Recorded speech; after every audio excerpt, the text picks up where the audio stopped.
Welcome to the On Purpose Investor Podcast with your host Eric and Tiffany Vogel. We've spent several hard years building a rental property portfolio so we can have more time with our family and live our ideal life. Now, finding your path can be difficult, so we're here to guide you along the way with lessons, tips, and tricks to design and implement your dream life. Now, sit back, turn up the volume, smash that follow button, and get ready for this episode of the On Purpose Investor. What is going on, Pathfinder Nation, and welcome to the On Purpose Investor Podcast. I'm your host, Eric, and I'm here today with the one and only amazing, incredible TJ McGraw. Welcome to the show, sir. Eric, man, thank you. That amazing and incredible. That's being very generous. I appreciate that. But thanks for having me on. We are usually our own worst critic, so I think very less of myself. You might think less of yourself, but outside looking in, man, you got it going on. I love having folks on our show that have a story to tell that our listeners can learn from and motivate them to achieve their dream life. Now, for those that may not know TJ, he is a podcaster. He is an influencer, I would call. He is an agent out of South Atlanta, and he's crushing it. He's absolutely crushing it out there. And the only reason I have a podcast today is one day my wife and I went to lunch with TJ, and he's telling us all these things that he's doing. And he's like, I got a podcast. And I was like, wow, you got a podcast? And then we jumped on his podcast. We're on show number 19 at the Agent Mind podcast. Had a great time doing it. And I said, Tiffany, we could be podcasters too. And she said, are you sure you want to do that? Seems like a lot of work. I was like, well, I'm sure it'll be a lot of work, but my gosh, you get to hang out with folks. You get to share your story. You get to interview people sometimes if that's what your show is about, or you can do whatever you want to. And if people want to listen, subscribe. If they don't, next. So it's I call it the Tinder of education. You know, swipe right, swipe left. If you really want it, swipe left or right. That's a good way to put it. That's a good way to put it. Well, I didn't know that I was the inspiration behind your motivation, put it that way, to get your podcast going. So fair I appreciate enough. That. Yeah, I'm happy absolutely. that I touched your life in that way. You absolutely did. And we always knew that. I used to be a teacher. I was an educator for almost 10 years, and I really loved sharing with my students the art of music. I was a music teacher. And when I left that teaching space to be a full-time real estate investor, I was lacking something. I said, Tiffany, I'm going to have to teach one day. I don't know what I'll teach, but I need to teach something. And when we started going in this investing realm, and I was like, I could teach, mindset, because everyone out there is teaching some form of real estate investing. And there's a lot of people teaching mindset as well. But I wanted to have my shot at doing it. And in my special way, and not everyone that teaches mindset does it the same way. So that's what we're doing here at the On Purpose Investor Podcast, is trying to inspire people to live with a sense of hyper intentionality. And I think you're going to learn a lot from TJ today about hyper intentionality and how to chase your dreams and discover your why, create your roadmap, change your mindset, design your lifestyle, and set those big goals. That's a lot of pressure. It's a lot of pressure, Eric. Oh, no, not at all. You're going to do great. This is going to be a great show, man. So cool. Let's dive right in. Enough of me talking. I've done a lot of it so far. I would like for our audience to get to know you just a little bit. What do you invest in? What do you do? So I have, I call myself an investor. Number one, I started calling myself an investor before I even, just bought the house to flip. And the reason I did that is because you kind of have to step into roles before you can fake it till you make it. I hate that word, because I didn't fake anything.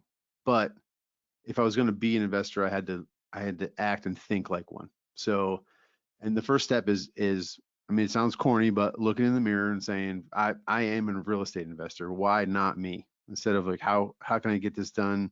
I'll never be able to do that. It's like, why not me? Why can't I do it?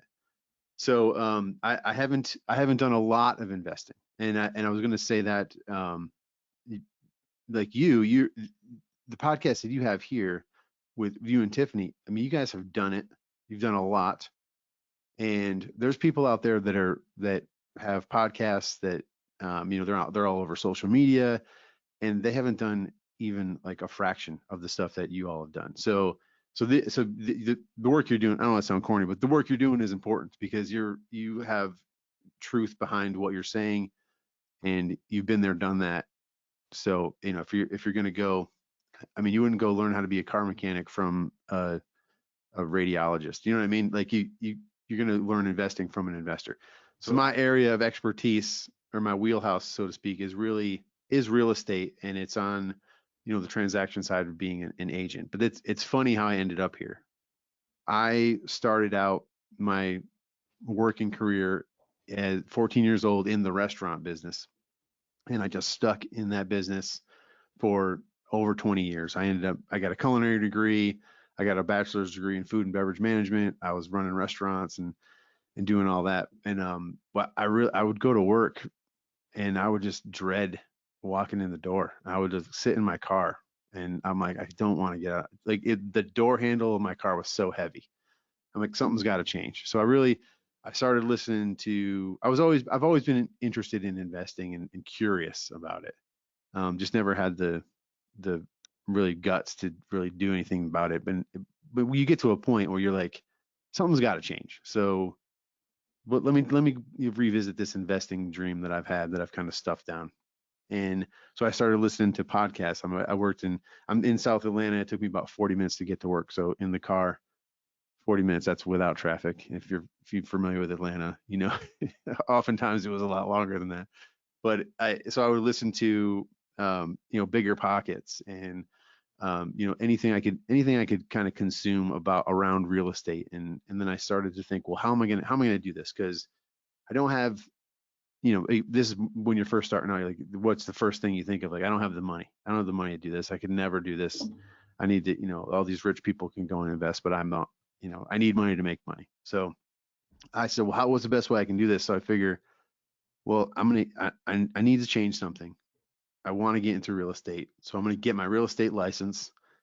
I can just close deals, sell real estate, and then I'll use that money to invest.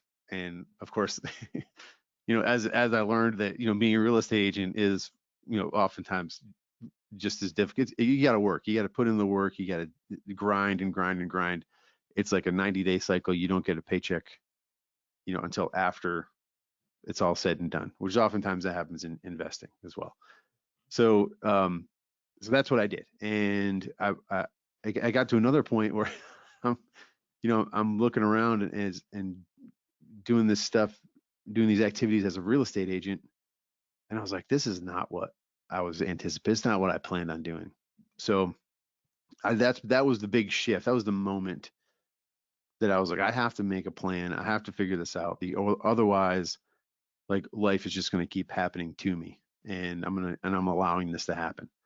So it's that I forget who said it. I listen to so many, I listen to Jim Rohn and all those guys, Zig Ziglar, Tony Robbins. So I forget which one said what, and oftentimes they say similar things. But it was in essence, it's like, if you fail to plan, if you fail to plan, you plan to fail, kind of thing. Mm-hmm. And my thing was really, I was, without organizing my days and setting a plan and setting goals, I was allowing other people to set my life, basically. Absolutely. So I was working to help other people get rich, basically, or build wealth. Especially when I moved into the real estate space. It's like, and then I started working with investors as an agent, and it just really, I've always had the goal of investing. So I buckled down. I started connecting with investors. I did I guess you call it a class, like a group, like a mastermind, with new investors, that was led by seasoned investors. And in that class, it just really clicked for me. And it wasn't like that I was hearing anything new information. It was just like, I was ready to hear it at that moment.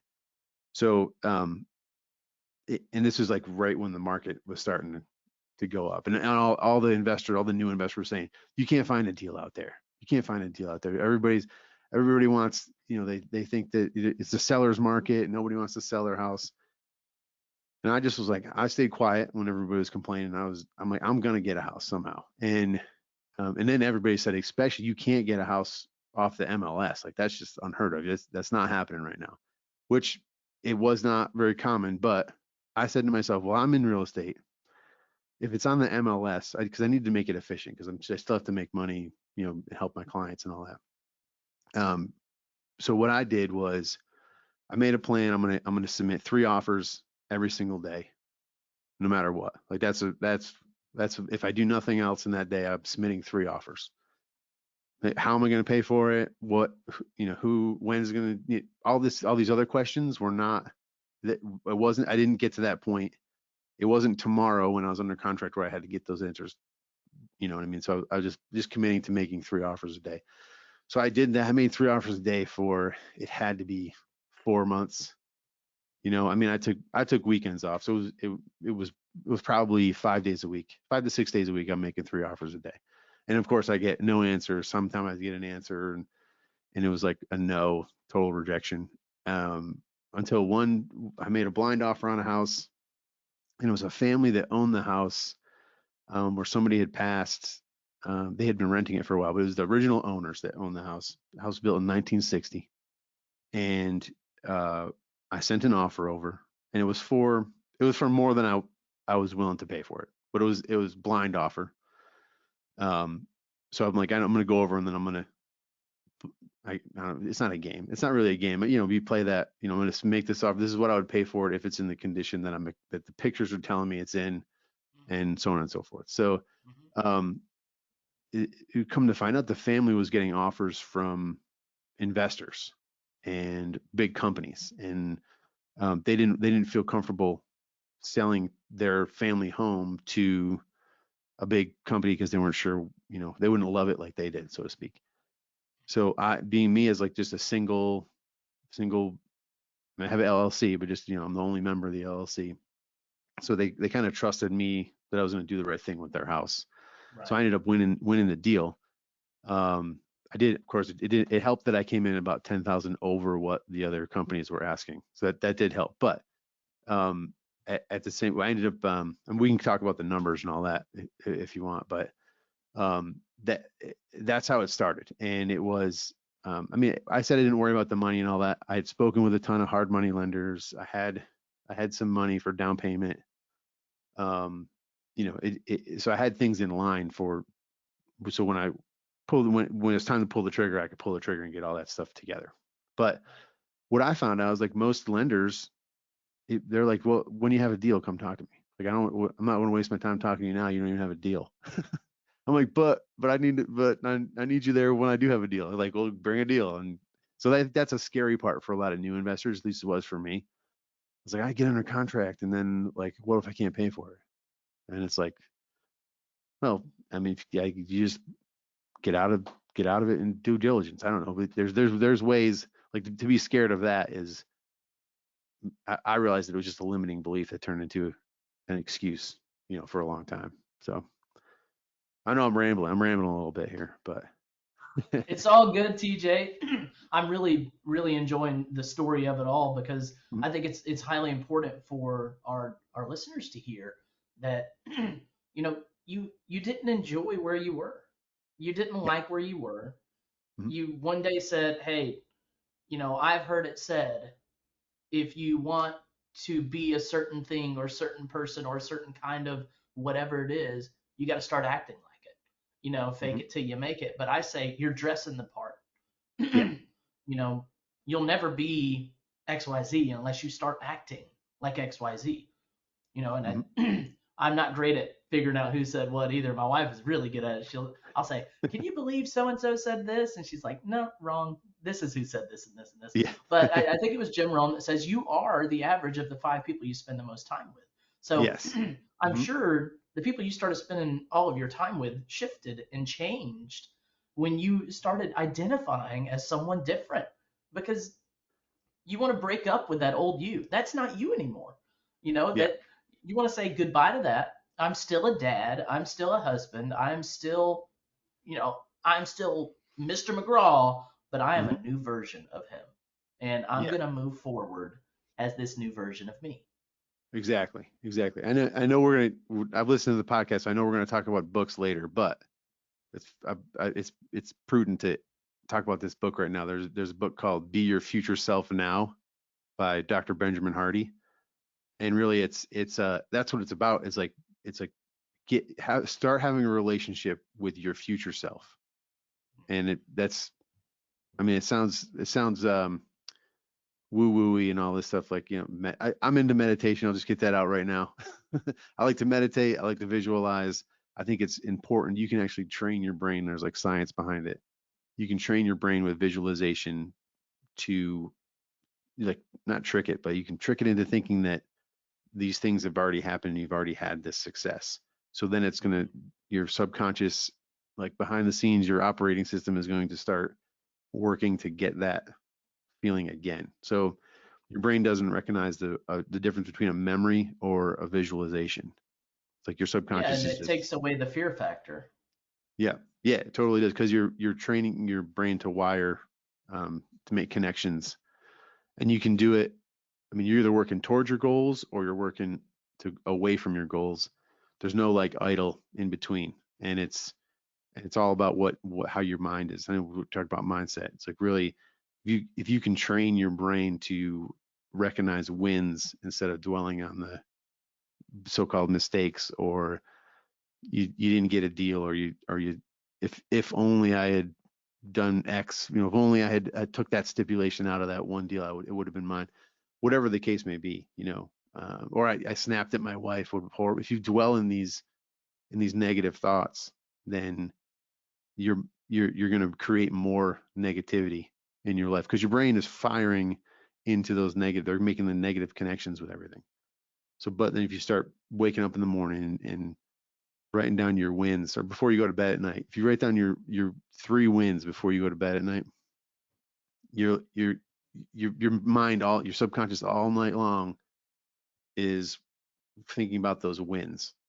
But if you go to bed worrying, or you go to bed, you just, you know, uh, you go to bed with envy because you're looking on Facebook and you're looking at all these other people with success and deals and all that stuff, then your brain's going to be thinking about that all night. So, and then you wake up in the morning, your mood and your mindset is affected by that 100%. But writing that down, 3 wins, and little wins too. Like today I had a networking lunch with another agent, and so that's a win. I'm calling that a win because it was great. I mean, did we solve any world problems? No, but we had a good connection, and it might open up doors for the future, it might not, who knows? But it's a small win, but that's a win nonetheless. So, but I'm not gonna dwell on, that I didn't stub my toe this morning. But if I stub my toe this morning, I'm not gonna dwell on that. No, I would. At least in front of my wife, I'd be like, oh, it hurts so bad. But you know what I mean. That, we're not dwelling on these things. It's just training your brain into looking for the positive. And this isn't, to be. You don't have to go out and be positive and be up and all the time, because you're going to be down. You're going to have moments, and you have to kind of mourn your. It sounds. I don't want to go down a dark road, but you have to kind of mourn your mistakes. You have to feel it. You have to feel the emotions, and then you gotta go, okay, let's go back to my wins now. So if you try to ignore and stuff them away, then they resurface at moments that you don't want them to resurface. If that makes sense. I don't know if I'm going. I can tend to get down a long tangent on this kind of stuff, but So TJ, we have a lot in common because I do the same thing. No, I think it's very important. We were on a mastermind call not too long ago with it was in Brandon Turner's mastermind that he's doing, the Better Mhm. Life Tribe, and we were discussing how often we remind ourselves of things that we didn't achieve, and how rarely we take a look back and say, where was I 5 years ago? Where was I 10 years ago? Where Yeah. was I 20 years ago? Yep. And when you can start framing how successful you feel versus how successful you may seem to other people, you know, when you can have a conversation with yourself about, well, how far have I come? Because a Hmm. lot of you listening right now are nothing like who you were last year, are nothing like who you were 5 years ago. You have either grown in some capacity, you have succeeded in some capacity, you have reached some type of goal in some capacity, whether Mm-hmm. it's to lose weight or gain weight or get in shape or go on a trip or buy something. Everyone has experienced some type of goal, but all that we usually remind ourselves of is, dang, I really wish I had this, or I see this all over Facebook and or all over Twitter or wherever you look at social media and say they have all this stuff and I've been going at it just as hard as them and I don't have anything to show for it. Yes, you do. You have a lot to Yeah. show for it Yeah. because you are Definitely. in a mindset space now to realize that those things are possible, that you are capable and you can achieve that. So Mm-hmm. just like TJ is explaining, celebrate the wins, mourn Mm-hmm. the loss, but move on and keep winning. That's Yeah. important. Yeah. 100%. It's I mean, if you don't, you just make a choice. Life is full of choices, and not many people realize that your state of mind, your mindset is a choice. You can choose to look at what you have and be thankful, or you can choose to look at what you don't have and be jealous and down on yourself, and what are the destructive behaviors that come along with that as well. That's right. You know. Everyone has a choice every day they wake up Hmm. on how they're going to react. It is out of your control how someone says something to you or what they say or anything. That is Yep. their problem. That is their issue. Exactly. You have full responsibility and full control over how you react. Yeah. And Most definitely. that's important to understand. And one thing, I definitely want to get back to my story. We didn't even get into the good meat of the flip, but when I try to use social media as a tool for business, and I would recommend it's kind of a necessary evil when you're in business nowadays, and because you have to connect, and that's where people are. That's the easiest way to get in front of people. So you have to use it, but use it intentionally. If you're as an investor, you can start your click funnels there. You can connect with people. You can connect with other investors, which is a great. There's plenty of groups in there um, for connecting with other investors and things like that. But once if you catch yourself scrolling mindlessly, and we've all done it, and we've all looked up half hour later and thought it was 2 minutes, and so half hour of your day, an hour of your day is gone, and you didn't really do anything at all. Right. So just being intentional about it. I'll go on with to social media every day, just post my stuff. It sounds selfish, but whatever. I got mouths to feed, so I'm going with it. And I'll be intentional about making comments on other people's stuff. I definitely don't like if you look at my news feed on my social media, there's no negative stuff in there at all. There's barely any political news. I don't get political memes unless one of my friends that I'm following posts something. But that stuff doesn't show up in my feed. It's because I don't give it the time. I don't give it the attention. It used to, because when I was in that state of mind, watching the news every day and clicking on that stuff on social media. But you can train the algorithm in social media to just give you stuff that's positive.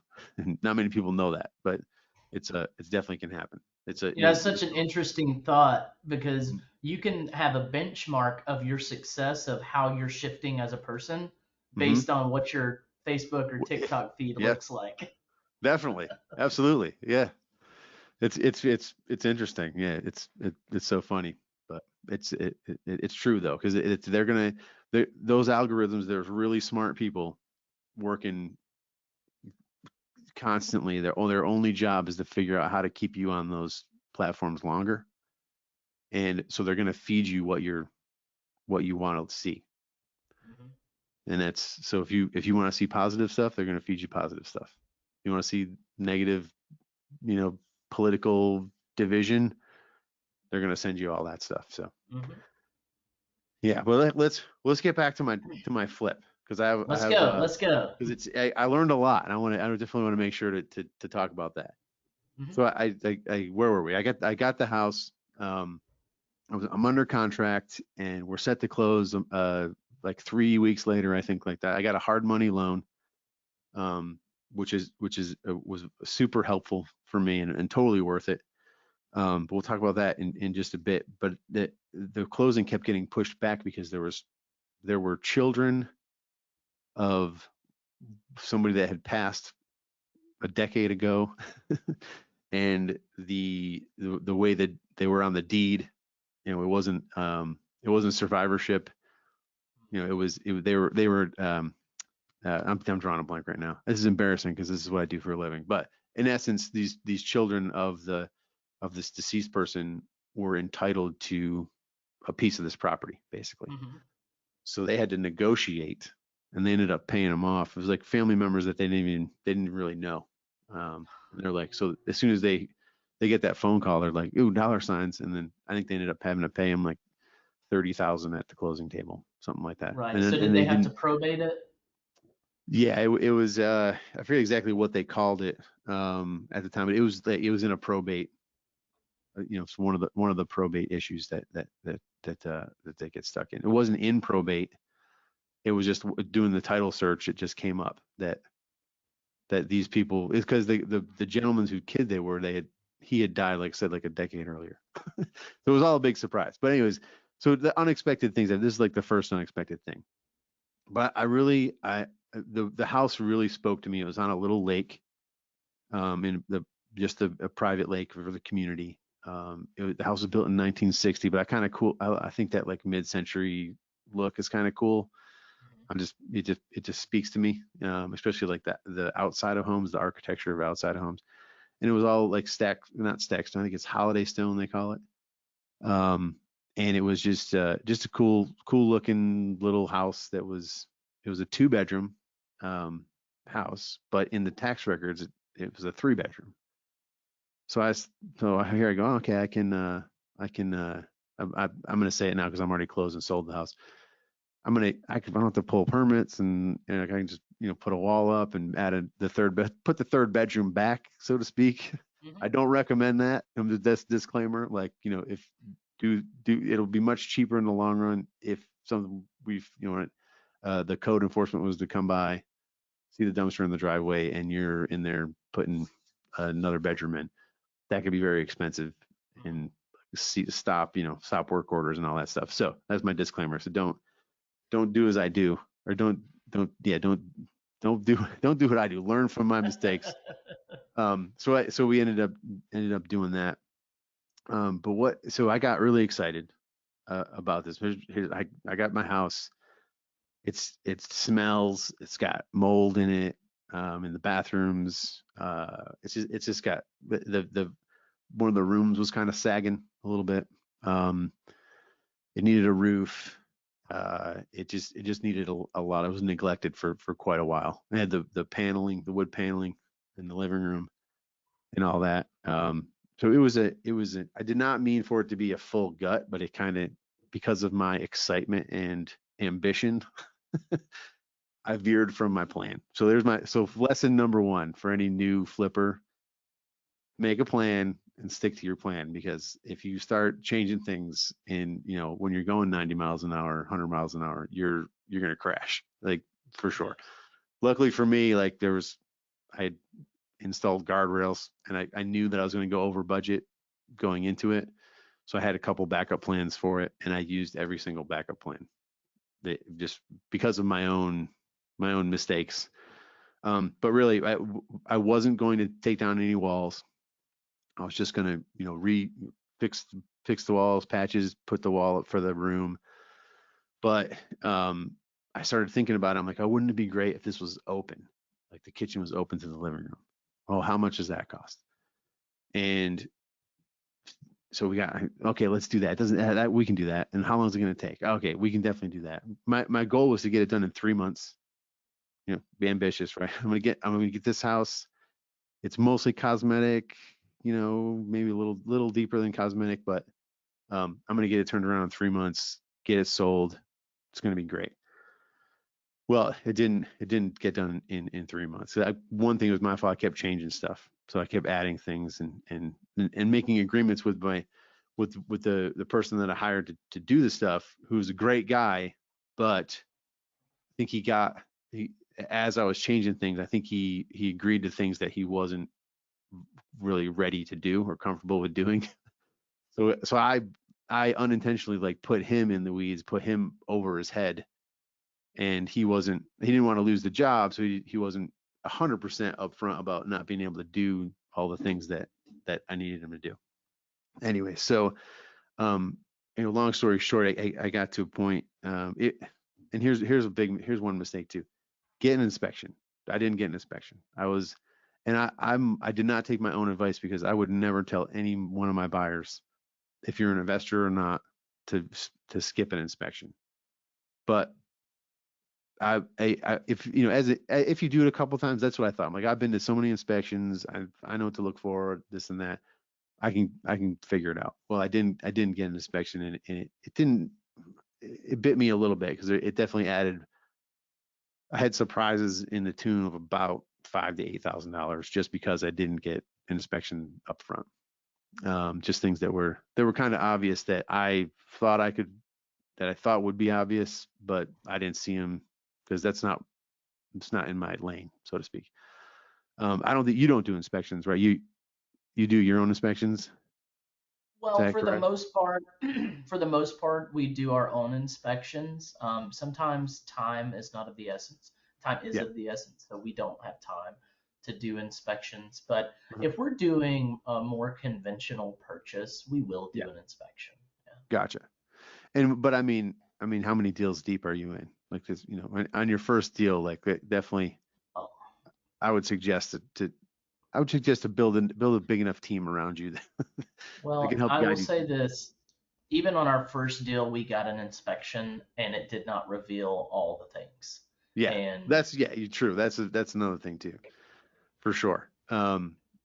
So going back into, I'm like changing things, and I'm let's take this wall out, and can you do that? Yeah, definitely, we can do it. Okay, no problem. When can it be done? And then, so what started happening? Nothing was getting done. We got to a point where it was just like the house just kept looking the same. And I'd went away for a long weekend, and I came back, and I was like, there's nothing changed. I don't know what has been done. And then he was looking for a payout. I'm like, well, I can't now, because I got the hard money people are going to be like, nothing's done, so they're not going to give me the draw. So I can't pay you until like stuff is done. And it came down to the point where I realized he didn't have gas money to get over to my house. And I'm like, oh man, this is a disaster. Like, so long story short, he said he's going to hire somebody else to do a lot of the wall mud and the sheetrock, the finishing stuff on the sheetrock and all that, because that wasn't his expertise, which is, I could see that. But I did, not for nothing, I did ask him several times. I'm like, are you sure? Because I know that it's like, you can be great at construction, you can be great at everything, but like, it's an art. like doing sheetrock and the prep work to paint it's an art form. And I watch guys do it. I'm like, how in the world, A, do you do it so quick, and B, how it's like smooth? Like I've tried to do it a few times, and it looks like like somebody threw a rock into a pond. I am no good at it. Yeah. So anyway, getting back to the story, it came to the point where it was like, listen, I'm gonna give you $300, or I'm gonna give you $100 right now. I'm gonna Venmo you $100. Put gas in your van, come over to the house, grab your tools, hook up your trailer, and as soon as you're driving out the driveway, I'll Venmo you the rest of the $200. And I did that. Not that I didn't trust him, but emotions were a little bit high in that moment, and just to so everything was, nobody was tempted to do anything, and I don't believe he would have, but I mainly needed him to come in as quickly as possible, get this stuff out of the house. Well, so here I am now. I got the term of the loan is 6 months, and I'm in month 5 right now. The end of 4 going into month 5. So I got 1 month and the house is not going to be ready. So I quickly get another guy to come in, and a recommendation from one of my agents actually on my sales team. He was a good guy, does great work, but I don't know why like drama just like it just entered itself into this house. But so this guy ended up his wife found out that he had been doing extracurricular activities with the neighbor, and so he started to go through divorce proceedings. And so of course my flip house is not top his priorities at that point. I know it's all comical when you think about it, but it was pretty stressful at the time. But we got it done. I ended up running out of money at that point, and I out completely out of money. I mean, I had some, but if I spent that, then I wouldn't have had my own house to live in. So um, it was like tapped out. So I made a deal with him. I'm like, listen, I need this work done. I said, but I can't. You're charging this because it ended up being about another $4,000 on top of my budget that we haven't even talked about. But I added that whole switch cost was added about 4,000. So I told him like, I'm going to I'll give you 2,000 now. I ended up giving him, I forget what it was that I told him I'd pay him, but I like doubled what the amount, the balance of what I owed him. I doubled it and I said, the only catch is you got to wait till I close on the house, and then I'll pay you double of the remainder of the balance. And he was like, cool, that works. Cause I think I want to say it was $2,000 to $3,000. So he was fine with that. Now I kind of got ahead of myself here. But we ended up getting it done. I went 2 months over the 6 months. So here I am thinking I'm going to get it done in 3 months. It takes me 8 months. So I had to, and I know most of your listeners know about hard money loans and the term 6 months. You can extend them, but it costs you money to extend them. So that was an expense that went over. So it got a little expensive. My original budget for rehab was $40,000, and I could have totally stayed pretty close to that. There was a few surprises, like I'll go off one more tangent and then we'll get back to the numbers. But I had an HVAC guy come, and he goes and he opens up the so it had like a basement and a crawl space. Mm-hmm. The furnace was in the crawl space. He opens up the door. He goes, we can't even touch this. I'm like, what do you mean? He's like, yeah, we call this the bomb. Because apparently this furnace is known for exploding like randomly. I'm like, the bomb, come on. So that was an expense that I didn't think of. I got a whole new HVAC system put in. It wasn't a huge house, so it was $7,000 to $8,000 for the whole thing, and I didn't anticipate spending that money, but it was a good price for it. So, and I knew I wasn't gonna be able to sell the house with a bomb in the cellar or in the basement. So, from the Northeast, we call them cellars up there. But yeah, so that was interesting and stressful and all that. But so I had budgeted $40,000 for the rehab with now mind you, this is in 2021 when I bought it. So this is at the time when all the construction materials was going up and up and up and up and up. Mm-hmm. So the roof, I budgeted about, I don't know, 8,000 for the roof. That was about 11,000. And it was like everything that I was buying was like just a little bit more money than I anticipated because of because construction price, the materials just went up in price so fast, as we all remember. The only thing that saved me on that was the materials were going up, but the home values were also going up. So I knew that I was going to be all right on the other end because I'm thinking, okay, the value's going up. It's going up at a rapid pace. So I think I'm going to be all right on the other end. But right now, it's not helping me right now because I got a budget here. I got to stick to. I ended up spending 70,000 on the total rehab, so I'm about 30,000 over budget, which was I had anticipated going over, and I gave myself probably about 20 grand for mistakes, and I went 30. So it is what it is. It was a very stressful time. I mean, I'm going to say this, but it's not because I couldn't afford to pay it. It's because I was so harebrained. Like I went into this with a plan, and I completely derailed myself and went willy-nilly on it. I always had a mind on the numbers for my flip house, but I forgot to pay my gas bill in my own house. And they send a notice. I'm like, oh yeah, I got to take care of that. But then I'm like so wrapped up in this flip house, and like my real estate sales dipped. Like it was all consuming for me because I didn't build a team like I should have built a team, and that really bit me in the end, in the thick of it, because it was all on me, like paying the bills, managing the work, getting other people to come in. We had to like lift part of the garage that was sinking a little bit, so we had to I did some poly foam in there. The roofer, getting all these people together. I mean, I was essentially acting as the contractor, Mhm. which was before I went into it. I'm just like, I'm just gonna write checks and cash big checks.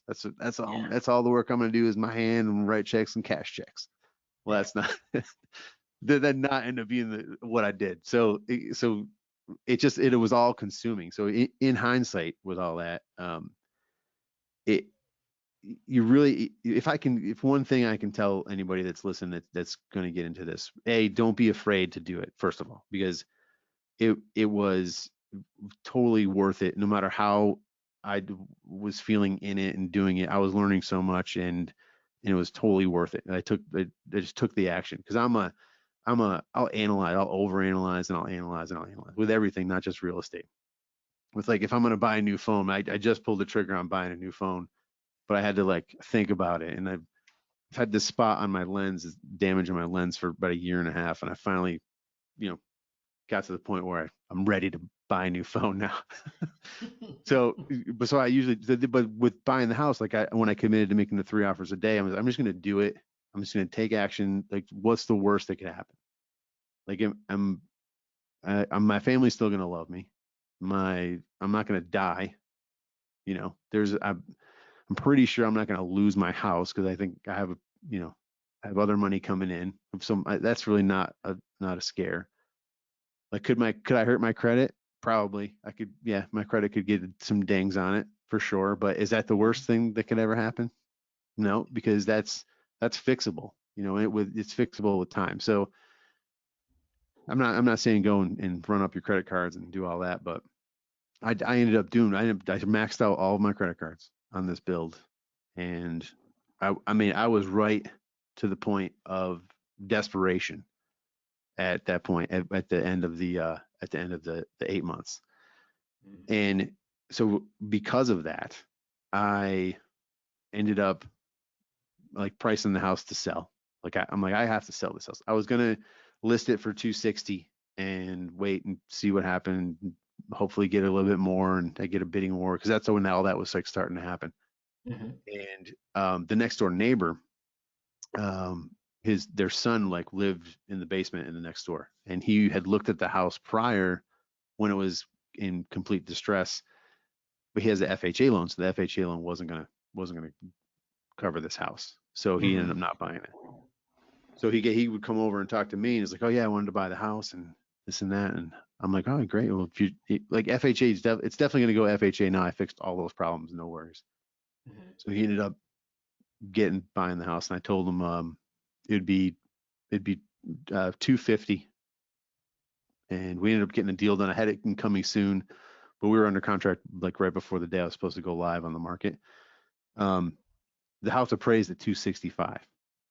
So had I not been desperate and not made those little mistakes, those tiny things that led up to me going extra and running out of money and being desperate at the end, we ended up getting under contract for 247.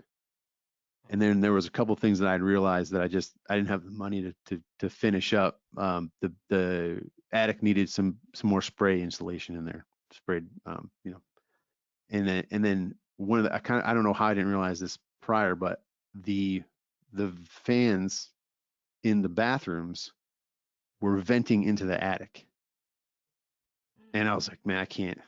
And the inspector did not pick up on it. So his inspector wasn't the greatest inspector. We'll just put it that way, because it was pretty obvious. You stick your head out there, you're like, oh my god, the fans are venting into the attic. So I, in good conscience, could not sell a house with fans venting into the attic, because you just get all the mold's going to come back in the bathroom, and I just didn't want that. I didn't want that on my conscience. Number one, I didn't want it to come back around and cost me more money in the long run.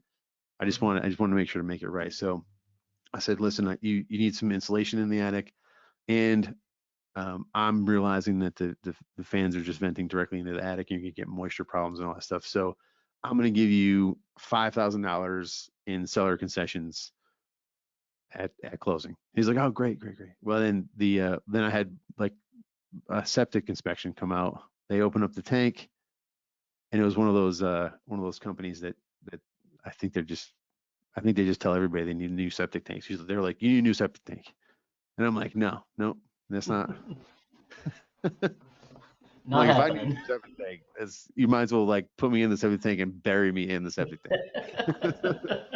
But it wasn't. I mean, the county didn't even have the map of the septic tank. It was original septic tank, one of those old concrete ones from the 60s. But it was concrete. It was working. It wasn't leaking. It was fine.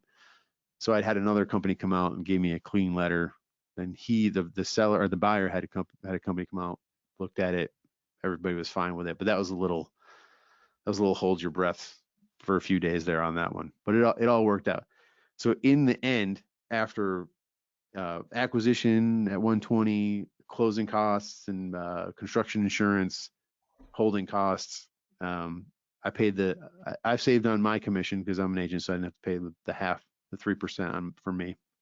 It's all negotiable, but I did pay 3% to the buyer's agent, even though I'm the one that procured the buyer. But I have to work with agents in the market, so for goodwill, I did and that was about $7,500. And then the seller concessions at 5,000. But I ended up making about between 30 and 35,000 after or before taxes. So I still have to pay taxes on that. So, and it was like the day I closed, it was like such I hadn't breathed like that in 8 months. I was like, oh my God, I did it. Look out. I went and I immediately like paid off, everything, and everybody got paid off. And I paid the contractor that I told him I was going to pay him double. I met him at a gas station and handed him a wad of cash. It was crazy.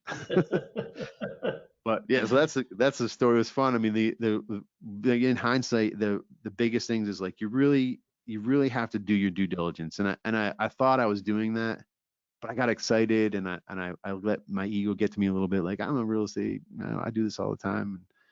And a couple things just came up, and then changing things in the middle, making sure that you have a solid team, I think is important. Like, I thought I could just do it all myself, and just doing. I mean, I'm sure that if I did my next one, I'll if I was going to do it myself, but if I'm not, I would be better at it. I'd be more efficient at it. I mean, I have systems for my real estate team, for my sales. I have systems when buyer leads come in all the way up to the closing, when seller leads come in all the way up to closing. So I was like, well, I'll just make the systems as I go. Well, it's too late by that point. Like, at least have an idea of the system. I mean, you make a plan and things are going to happen. It's not going to go according to plan at all, because nothing ever does. Mm-hmm. But if you don't have an initial like plan to begin with, it's a shit show. I mean, can I swear on here? It's fine. It's challenging. We'll put it that way. So having a team around you, and when I say team, like, you don't have to like hire W-2 employees to like work for you and all that stuff, but have interview some contractors, because a lot of contractors I talked to, they just didn't have the time. They didn't want to. I was small potatoes. They didn't want to deal with me. But there are contractors that will and be happy to and see the potential in a relationship. And I had relationships with closing attorneys and things like that. So that was helpful. But just, I mean, hire a virtual assistant to help you with just like keeping track of receipts. Like that was one of the biggest headaches. It was, well, I shouldn't have been running to Home Depot every 10 minutes. And B, like keeping track of receipts. Like, I thank God for Home Depot Pro account, because you can just go online and like go back, like, what did I buy? What did I spend on all the materials? So I ended up buying most of my stuff from Home Depot. But yeah, that was but just little things that you learn, like the hard money. They, so I was nobody explained to me that the work had to actually be done. Like I couldn't just buy the materials and then give the material receipts. They want to see it actually installed, Hmm. which makes sense because if I bought flooring and I bought a couple other things. I just dropped it off at the house. I'm like, hey, go have at it, get it done. And I went to get a draw, and they're like, well, do you have pictures of it done? I'm like, well, no, it's not installed yet, so the pictures look the same, but I can send you a picture of the piled up boxes of flooring. They're like, oh no, that doesn't work like that. But luckily, like she felt bad for me or something because she ended up giving me the draw so I could so I could keep moving forward. But it was fun. It was definitely an interesting time and what a learning experience. And even if Yeah.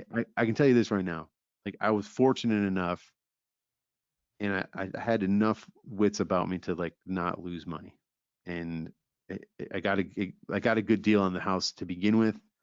And I was fortunate because I knew the market was going up in value. So I hung on to it. But had I lost money, I still think it would be worth it because of the schooling that I got doing it. Like it's priceless. You can go to school and learn. You can go to an investment seminar and they can teach you step one, give you all the systems, step two, step three, step four, all the way up to the end. And then once you go to do it, there's things that come up that just no one can fathom that are going to come up, or it just can't be. All of it just can't be covered in any seminar or even like years of schooling on the subject. There's just with houses or houses, they're all different. And the land is different, and Hmm. they're built by thousands and thousands of different human beings who are the ones that built the house. So there's all these variables. But um, so I think that if I lost money on it, I would still look at it as a great experience because of everything that I learned and what's going to be done differently. One of the biggest things I learned is that I don't want to flip houses.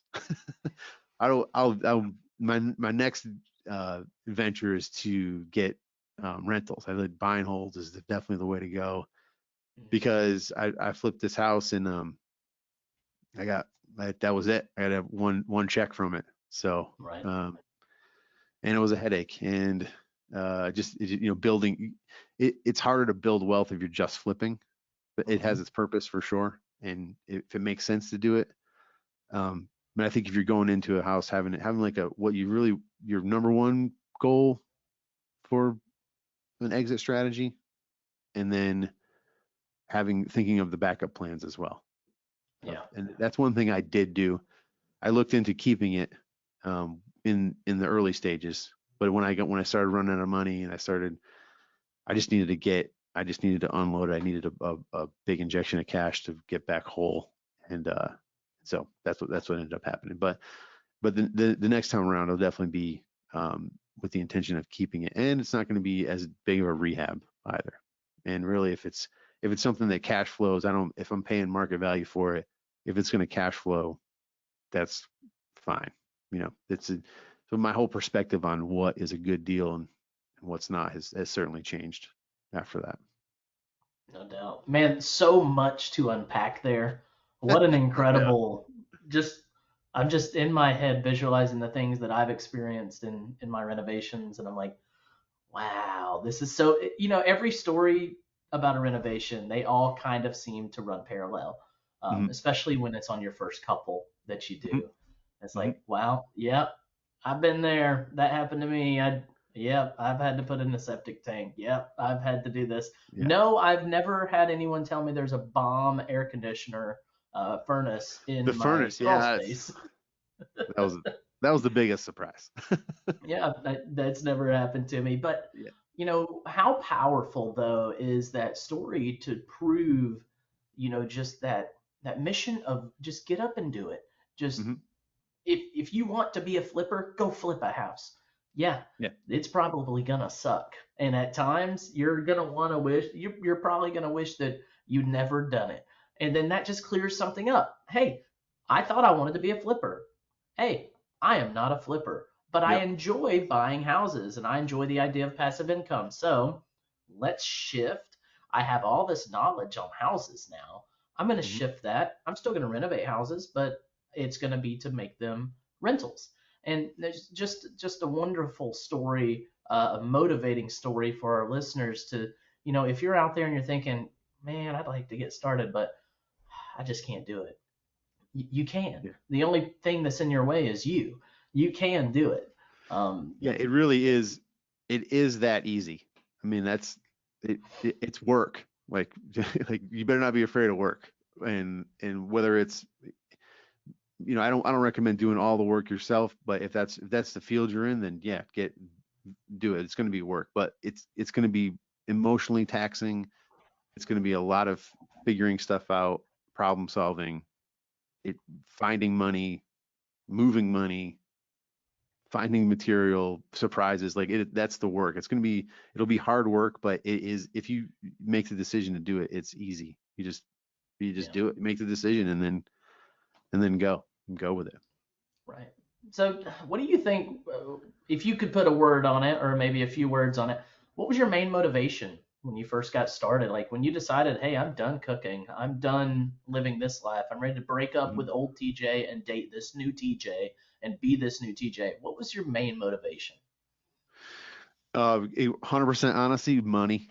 I'm not ashamed to say it. But this is how I view money though. It's money is not the source of happiness. It's a tool for happiness.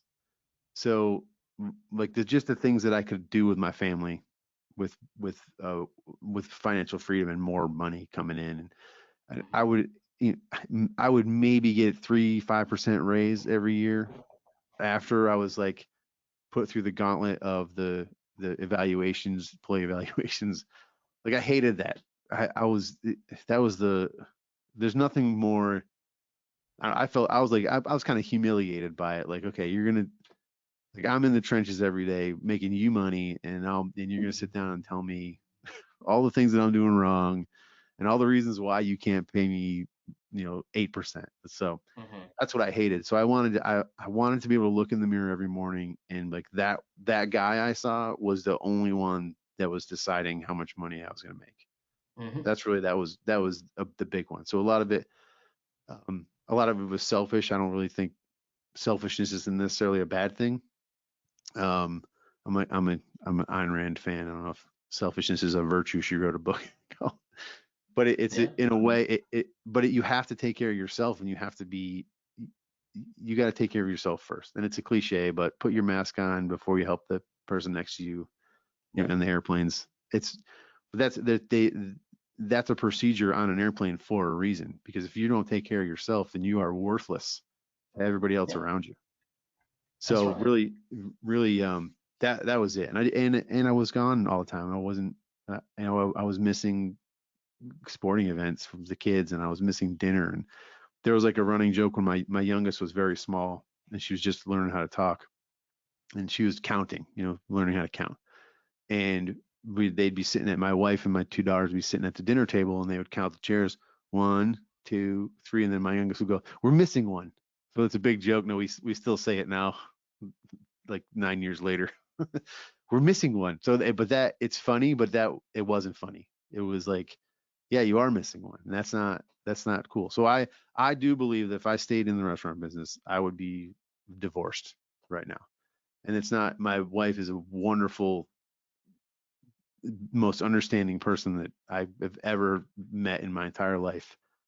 But everybody has limits, you know what I mean? And I think I would have limits because if I'm in a horrible, rotten place, not taking care of myself, there's no way I could take care of her or the family. So Yeah. that was all the motivating.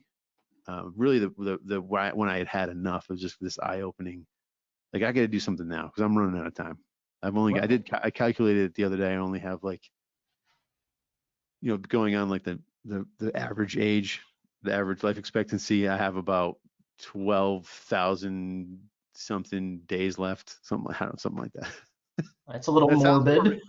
That sounds morbid, but if you think about it this way, if you're it like you once you have like an end date, it's like when you before you go on vacation, you're like, oh, I got all this stuff I got to do before I go on vacation, and you work really efficiently and you get it done. Well, so if you think about like, I mean, it's just a fact of life. We're not gonna be here forever.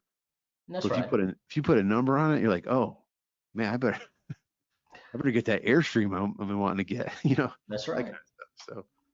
So yeah, So it's a one positive thing, thing. no, right. It is a positive thing. One thing I'd challenge you on TJ, this is something that we teach in our Dream Life University, and that is like the why and then the real why. And Hmm. you've already said it all. Your why is the money, but Hmm. really the real why is you don't want your daughter to have to say we have one missing. You know Yeah. that that Yep. that kind of like tugs at my heart a little bit because I Yeah. I don't want my son to grow up and count the chairs and say, oh, there's one missing, We're and it missing one. just Yeah. yeah, it's a it's a sad thing that Yeah. there's a lot of folks out there to where they're not eating dinner with their families because they are married to their jobs. They're Hmm. married to that income because they're dependent on that income. How beautiful would it be if they could replace some or all of their income to where they wouldn't have to be absent? You know, Yeah. that's what a powerful statement, a story that, well, it motivates me to keep going forward. I hope it motivates our listeners too. Yeah. Mm, It was a playful game mhm. for my daughter. It's in my family. I mean, nobody really thought too deeply about it. I was the one that kind of had it inside, like, oh man, like, yeah, it's cute and all, but like that's kind of that's kind Yeah. of stinks that not I'm coming because I would work late at night. When you're in the restaurant business, you're working when everybody else is playing. Yeah. So, and my wife is a nurse and she works during the day, so I would leave for work about 2 o'clock in the afternoon. I would get home around midnight, 1 o'clock.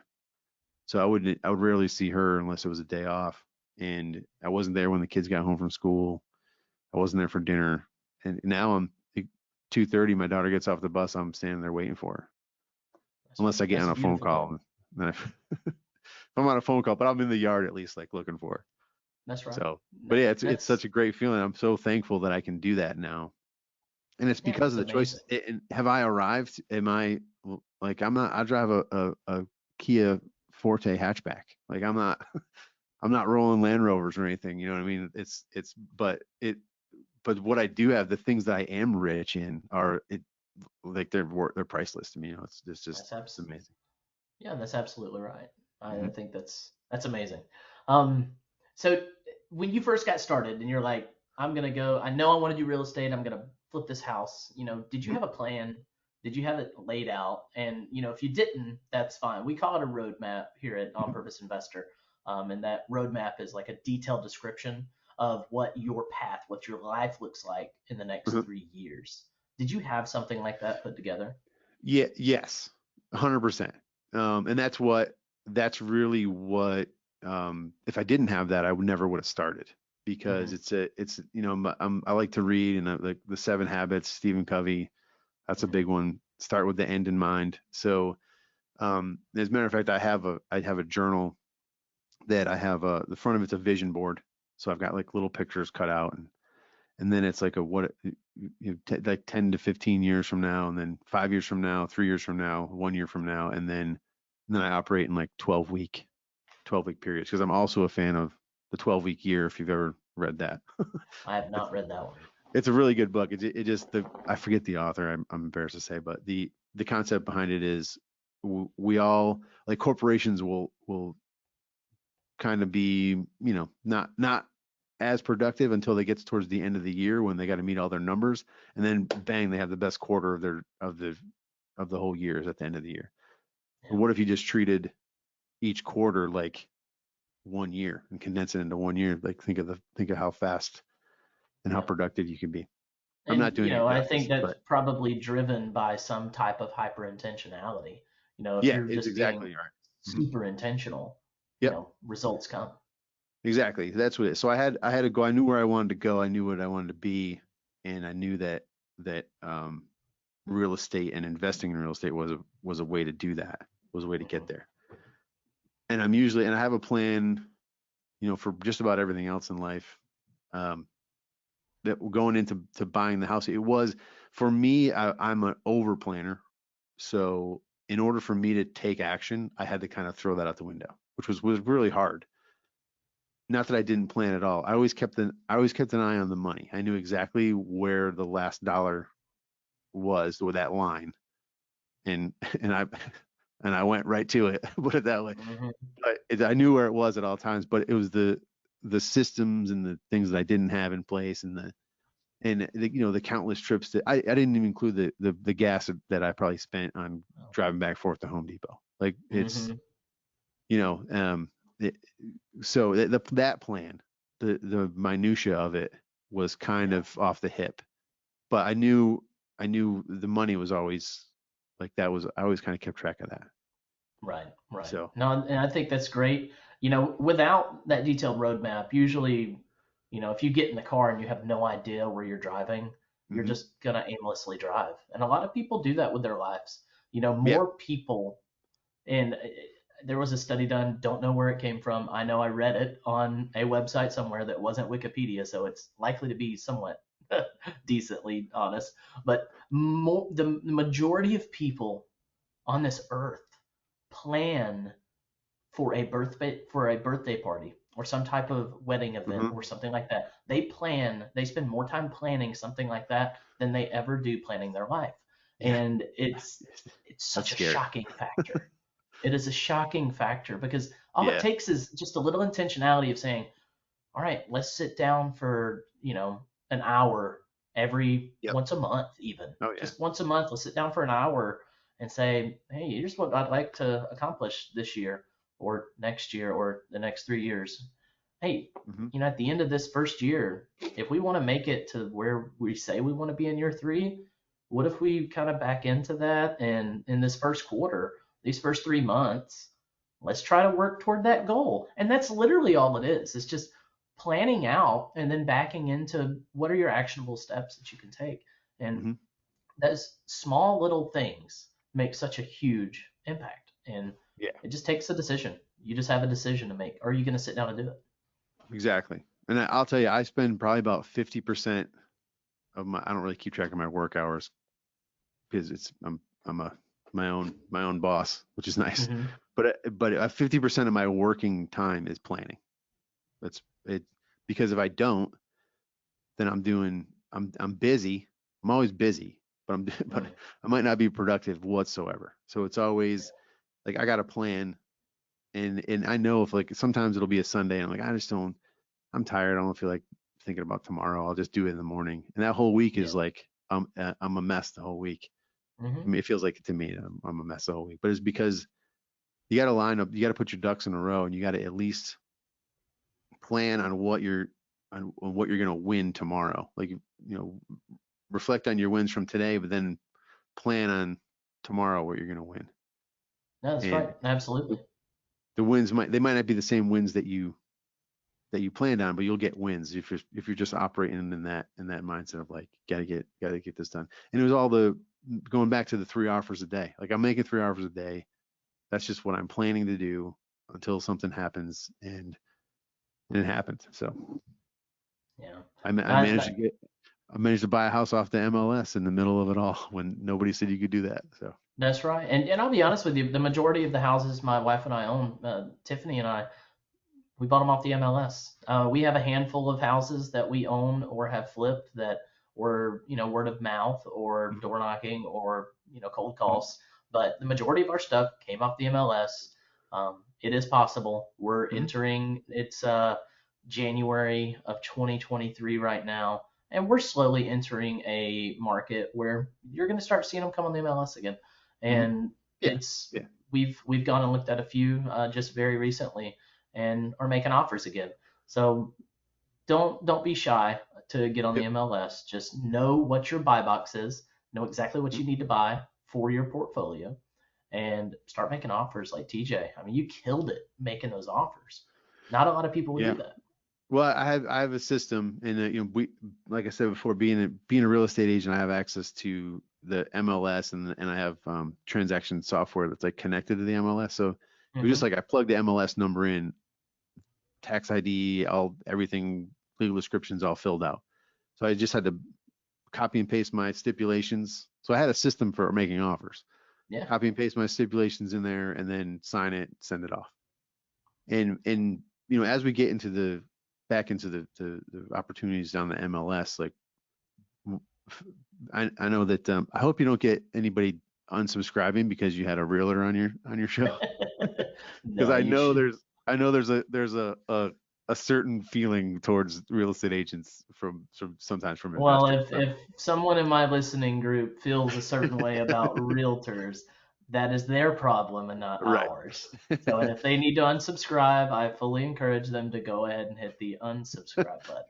Yeah. Not. I mean, I'm just kidding, but it's true though, because there are shitty agents out there, and Mhm. they do a shitty job for people. There's a statistic that like in 80% of the real estate agents that have their license today will leave the business within 5 years. Yeah, They'll just be gone, it's just because they don't know what they're doing, and they're not going to take the time to learn. mhm. So they really, like, I work with some investors, and it's a system. It's just take the MLS, plug it in, but copy and paste, like have a Word document with all the stipulations that are specific to your investor, and just paste them in, send it off, like every That's right. day. Every day to just get into a system. And so, speaking to the investors out there that don't have their license, or hiring other people to do this stuff for them, find an agent. An agent should be a bird dog for you, and not worry about making any money when you buy that property. Like, hey, I found this house. They need cash. They got to get out of it right away. They're about to get foreclosed. Like, here's introduce you. Great. Handshake, like when you flip it and sell it, like thinking me to list it, that kind of thing. Like, it's all a Absolutely. relationship. And doing comps. Like, I got a guy. We haven't, so he buys off the MLS. I haven't sold him a house in a year and a half. He calls me once a month to run comps for him. Sure, no problem, absolutely. So you got to find agents that are willing to work for you, to Yeah. put in like make the deposits, so to speak, so that, Hmm. because in the long run, that I like to think that most people are kind and are decent, so Yeah. they'll remember you for doing that kind of stuff. That's And just, right. And when you find that agent, be loyal as an investor to the agent. We have been like married to our agent for the past 4.5 years, and yeah, I can't tell you how many deals have been won because of him. Him going to yeah, bat for us, him, understanding what our needs are and getting up there on it. And then, when we buy off market deals that we're gonna flip, we tell him, hey, we love everything that you do for us. So, I mhm, mean, we could easily just go FISBO, for sale by owner, these flips, but man, you help us so much. We're gonna give it to you, and you know what? Go yeah, ahead and take like 4% commission. What I don't care. Just do it. And we trust you, and we just put it yeah, in his hands, and we trust that he sells it, and he does a great job. hmm, And the way you're describing the relationship between realtors and investors should be, it's spot on. It's a symbiotic relationship. yep, Investors out there, don't take advantage of them. Don't waste their time. Don't drag them around and ask them to make silly offers that are stupid, because you should know better, and listen to the advice of the realtor. If you're out there saying, "Oh, I want to offer 50,000 under," just because I said so, and yeah, and God knows it'll never get accepted. Um, don't waste their time, and they won't waste yours. I mean, mhm, it's a symbiotic relationship, and yeah, there's a lot of money to be made in that relationship, and there's a lot of growth that can happen through that relationship as well. yeah, 100%. And even, I mean, as an investor going, I mean, I'm biased, but going for sale by owner, like, there's costs involved with that. There's time. Mhm. Like, that's what we do as agents. Like, all the marketing. That's all. It's that's what we do. So That's right. yeah, you can definitely go for sale by owner, but it goes back to, like, are you trading your time for money, or Hmm. are or could you be out finding another deal while you're trusting an agent, or you hire staff to do it, but there's still money coming out of your pocket, or time coming out of your Right. pocket, one way or Right. another. So just trust the person that does it You are every day. absolutely right. Yeah. You are Yeah. absolutely right, That's my DJ. that's my my my plug for working with real estate agents. There but you but go. find the right one though. Don't work with a shitty one. There are a lot of shitty agents out there, and Mhm. they, I mean, ask them the questions. Like they should definitely know what, I don't know what the 1% rule is. They should definitely know what cap rate is, and they should Mhm. definitely know the 70% rule. Like they should know all this stuff. And Yeah. and you can teach them if they know the basics and they're a hustler, then you can teach them what your needs are, because all investors are all looking for something different. Right. You And you just if you're an agent out there listening to this and you're like, oh my gosh, Mhm. I want to be a better realtor for my investor people out there, Mhm. we're gonna give out TJ's information a little bit later in the show on how to reach out to him, and I'm sure he would be absolutely thrilled to just help you out, but make it symbiotic. Offer him something, and I say that because I like it when there's always a give, not a give Yeah. take Well, relationship. there are ways to partner with me, and no, I'll just throw that out there. But well, There if we anybody's go. interested, certainly reach out. Well, TJ, this has been an insanely great show. I've enjoyed Thank you. hearing about your experience, and just so much to be learned in that experience. What we're going to do now is we're going to get into our fast five. These are All our right. final five questions, and we're going to get through them quick. Just everything that you might be able to share with our listeners today. So, what advice would you give to investors trying to get started today? Yeah, just do it. Just make offers. Like literally, just make offers. I mean, and when I say make offers, like you call people up and say, "Hey, I want to buy your house." Like just take action. Take action every day towards your goal of buying a house. Amen to that. Yeah. Number two, do you have any YouTube or podcast shows that you would recommend to our listeners? And I know I mentioned you do have one. His is the Yes. Agent Mind podcast, but Yep. it could be yours if you refer it. However, is there anything else out there? Yeah. Well, I'll go. So I'll go. I'll do mine, which is of course I gotta do the Agent Mind podcast. Now I did I put a pin in it because I and then we didn't even talk about this as far as mindset and productive goes, but I stripped away everything in my business to just Hmm. focus on growing one particular aspect of my business. So like all my Absolutely. money and time is going into that, and it's the best thing I ever did. Hmm. So I put a pin in the podcast, but I'm going to be picking that up next quarter of this year. It's going to be rolling again. But we're a year. I have a year worth of episodes in once a week. So there's almost 52 Hmm. episodes. I have investors on there. There's a lot of mindset stuff. I have agents starting a team, things like that. So it's definitely it's a real estate podcast, but it's more. I mean, it's called the Agent Mind because it's really focusing on mindset is my main thing there. So that's good. But Beautiful. podcasts, mindset wise, everybody's probably heard of Ed Mylett. Like I'm a huge fan of Ed Mylett, and the guests that he has on, most of them are pretty awesome. So going away from real estate, because we Hmm. can get so involved sometimes listening to real estate stuff that it's refreshing to hear another perspective from outside of it that's Right. positive. Mhm. Hmm. Absolutely. Was there anything else? No, that's it. Okay. I could go on all day long, but we got to end it sometime, right? Number three, if you had to pick one book, TJ, that made you feel the biggest impact on your life, what would that book be? Oh, these are tough. That's a tough question. Recently, the Gap and the Gain by Dan Sullivan and Dr. Benjamin Hardy. If you haven't read it, it is a total game changer. Um, as an agent and in real estate in general, you get rejected every single day. So it's very easy to get down in the dumps and I'm not good enough. Why did I ever think I was going to do this? No one wants to give me money to buy a house. Nobody wants, this all these negative thoughts start creeping in because of the rejection that's just inherent with the job. Right. This book, The Gap and the Gain, is the fix to that. And I alluded to a lot of stuff that's in that book, as we've talked here, but it's really about writing down your 3 wins at the end of the day. Hmm. That's just like the tip of the iceberg of what Dan Sullivan in general, like Who Not How. Oh yeah. If you've read that book, that's a good one. Mhm. He Dan Sullivan's the man. Yeah, the excellent book recommendations there. That Gap in the Gain is one that I'm currently in right now, Yeah. and just that, celebrating how far you've come. Yes. And Yeah. and that's the gain versus the gap of where you're trying to get. And just there's a lot to be learned in there, to Yeah. Because treat so yourself many. better, to talk to yourself better.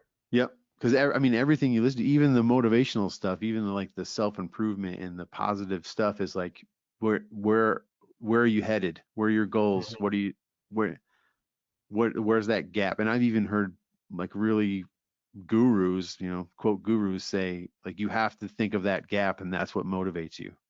Mhm. But that's not really, doesn't really work for everybody. Right. Like Right. if I stay in that like what I don't have, I'm like, oh man, am I ever gonna get this? Am I ever gonna get there? Amen to that, Yeah. man. Yeah. So number 4, if what do you feel has been the secret sauce to your success?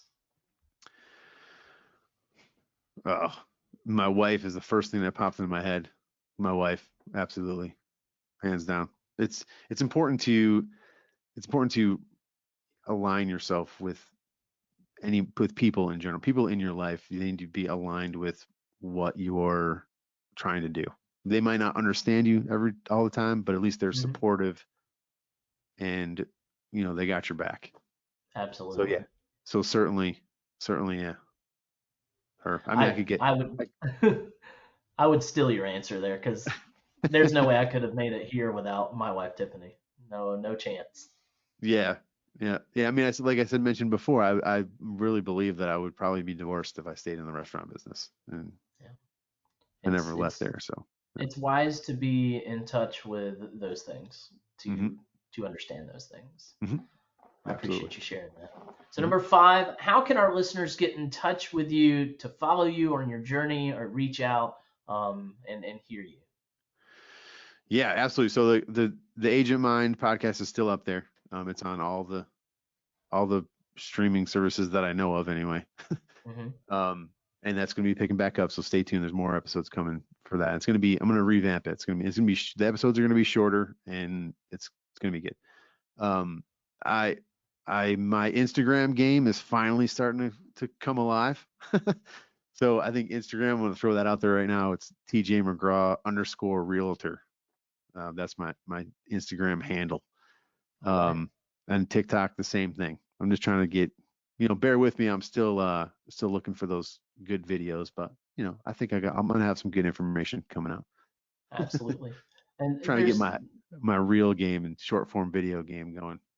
Well, I look forward to watching these videos. I But tried my hand at it, and then I decided to go ahead and just leave it to the people that are really good at that. I'm yeah, gonna focus on some other things.